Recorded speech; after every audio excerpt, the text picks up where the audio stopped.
Dans cette vidéo, on va voir comment décrire l'évolution d'une quantité qui évolue entre deux valeurs V1 et V2. Donc, généralement, on représente ça par un schéma. On part de V1, on arrive à V2. Donc il y a une évolution entre deux valeurs. Comment décrire cette évolution? Première façon de faire, le coefficient multiplicateur, c'est Cm égale V2 sur V1. Et du coup, ça donne V2 égale V1 fois Cm. Donc V1 fois Cm donne V2. C'est ce qu'on appelle le coefficient multiplicateur. Par exemple, de 2 à 5, le coefficient multiplicateur, c'est 2,5. 2 fois 2,5 égale 5. Voilà ce qu'on appelle le coefficient multiplicateur. Mais il y a une autre façon de décrire l'évolution, c'est le taux d'évolution. Donc le taux d'évolution T sur 100, on le met souvent en pourcentage, c'est V2 moins V1. Donc l'augmentation ou la diminution entre V1 et V2, ça se mesure par V2 moins V1 et on divise par la valeur initiale V1. Voilà ce qu'on appelle le taux d'évolution entre V1 et V2. Mais du coup, c'est beaucoup plus compliqué de calculer V2 en fonction de V1. Alors ici, par exemple, je multiplie par V1, ça fait V1 fois T sur 100 égale V2 moins V1. On passe le V1 à gauche, ça fait V1 plus V1 fois T sur 100 égale V2. Donc voilà le calcul qu'il faut faire quand on augmente une valeur V1 de T%. Ça, c'est ce qu'on appelle l'augmentation. On fait V1 fois T sur 100. On rajoute à V1 et on trouve V2. Donc voilà la formule qui donne V2 en fonction de V1 et du taux d'évolution. Alors T peut être positif pour une augmentation ou négatif pour une diminution. Alors il est beaucoup plus facile de travailler avec le coefficient multiplicateur qu'avec le taux en pourcentage.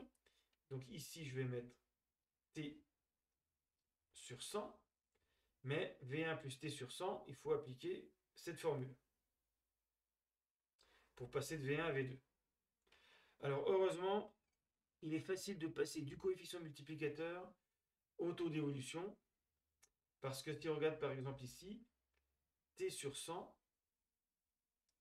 je peux l'écrire V2 sur V1 moins V1 sur V1. Ce qui veut dire que V2 sur V1, c'est Cm, coefficient multiplicateur, moins 1. Et donc on obtient cette formule. Donc si on connaît le coefficient multiplicateur, il suffit de faire moins 1 et on a T sur 100. Inversement, si on connaît T sur 100, on fait plus 1 et on a le coefficient multiplicateur. Donc on va voir ce que ça donne sur une série d'exercices. Donc on va voir que c'est beaucoup plus simple à utiliser que la théorie le laisse supposer. Donc première question. Une quantité évolue de la valeur 45 à la valeur 70. Donnez le taux d'évolution. Donc on passe de 45 à 70. On veut le taux d'évolution en pourcentage. Donc première méthode, on applique la définition. T sur 100 égale V2 moins V1, 70 moins 45 sur 45. Ce qui donne 70 moins 45, ça fait 25. Donc c'est l'augmentation en fait entre 45 et 70. On divise par 45.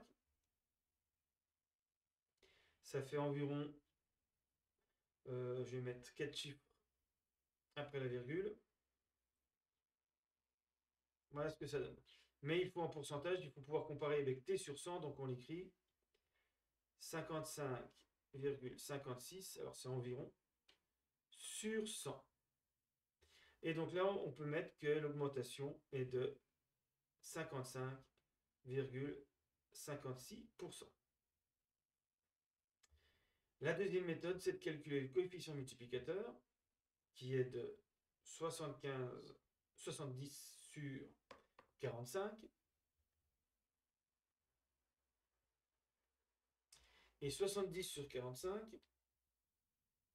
ça donne 1,5556 en arrondissant. Et donc ici, sur mon schéma, je vais mettre multiplié par 1,5556. Et donc on a vu dans le début de la vidéo qu'il suffit de faire CM-1, ce qui donne 0,5556 environ, ce qui donne, et on retrouve ainsi 55,56%, ou 55,56 sur 100. Donc généralement, on préfère cette méthode. On calcule le coefficient multiplicateur, c'est assez simple, on fait 70 divisé par 45, on fait moins 1, ici, et on trouve en décimale 0,5556, sous forme de fraction avec 100 au dénominateur, ça fait 55,56 sur 100. C'est l'augmentation ici en pourcentage. Alors, pour le deuxième, on va faire pareil, mais on va directement passer par le coefficient multiplicateur. Une quantité évolue de 125 à 120. On voudrait connaître le taux d'évolution. Donc là, ça sera sans doute une baisse. 125 à 100. Ça sera sans doute une baisse puisque ça diminue. Donc le taux d'évolution sera négatif.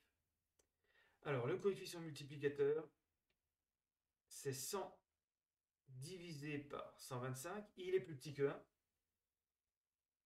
parce qu'on a affaire à une diminution et on trouve 0,8.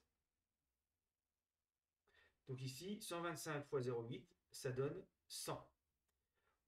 Comme prévu, on fait le coefficient multiplicateur moins 1, ça fait 0,8 moins 1, ça fait moins 0,2. Il faut le mettre en pourcent, c'est moins 20 sur 100. Donc vous multipliez moins 0,2 par 100 pour faire moins 20. Donc moins 20 sur 100 ou moins 20%. Et donc ça va assez vite avec le coefficient multiplicateur. Ici, on sait qu'on a une baisse de moins 20%. Donc ça marche que le taux soit positif ou négatif. Troisième question. Le cours d'une action de 40 € augmente de 15%. On voudrait connaître le nouveau cours. Donc là, c'est pareil, il y a deux manières de faire. Sans le coefficient multiplicateur, on sera obligé de faire 40 plus 15% de 40.